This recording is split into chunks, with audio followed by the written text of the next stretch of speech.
So you always wonder, people who end up in enterprises like that, what happened in your life that you couldn't do the right thing? Or was there even an opportunity to expose you to what the right thing was? Being that this picture's still in my phone, I obviously forgot to post a video about this. If I did and y'all seen it, my bad. For those of you who know, my name is Ryan Ann Jenkins. I'm an author, spoken word artist, mentor, teacher, going in my 22nd year of being a teacher. And I love movies. And there's certain movies growing up I never saw because either I didn't get a chance to sneak and watch it or my mama didn't let me watch it.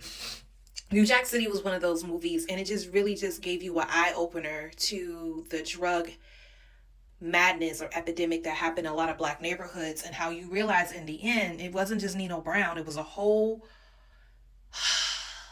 what do I want to say, it's a whole bigger organization than just the drug lord who lives in the actual neighborhood who was driving the drugs, driving the enterprise. It's somebody even bigger on top of them. A lot of you who've been watching kingpins and drug lord movies know that it's not just one person, and the amount of governmental people that's part of this. But Nino Brown was evil. We're not going to sit here and dismiss his responsibility and how he was a detriment to the neighborhood. But what I like, it also showed that people weren't just idly standing by watching this happen. They genuinely wanted it to stop, so they did whatever they could. Of course, it was out of their hands because they were fighting other people, outside forces who were trying to keep it there, because you're trying to justify your means for making your money. But this was a very good movie. Again, the ending of it just turns you around crazy. I cannot remember his name, but the way Nino Brown did him over his girl, that was crazy.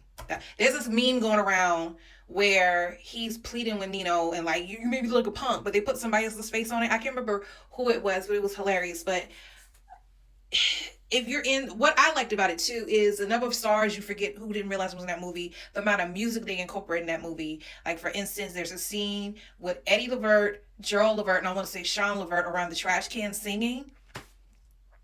So with stuff like that, Keith Sweat sang at Nino Brown's wedding.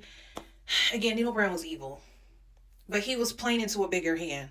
And he thought he was the big dog when the reality is, and I don't think he really knew he was the big dog. Where he was in vicinity, he was considered the big dog, when the reality is he wasn't. But it also revealed the genius and the mastermind that you did something negative, and what would have happened if you would have took that and did something positive. Or did you even have the outlet to know you could have did something positive than what, because the way they were able to manipulate how they were selling drugs, even to the security system, how they knew how to shut the business down. They found out that somebody was in the building they shouldn't have been in the building, was crazy, brilliant, but evil.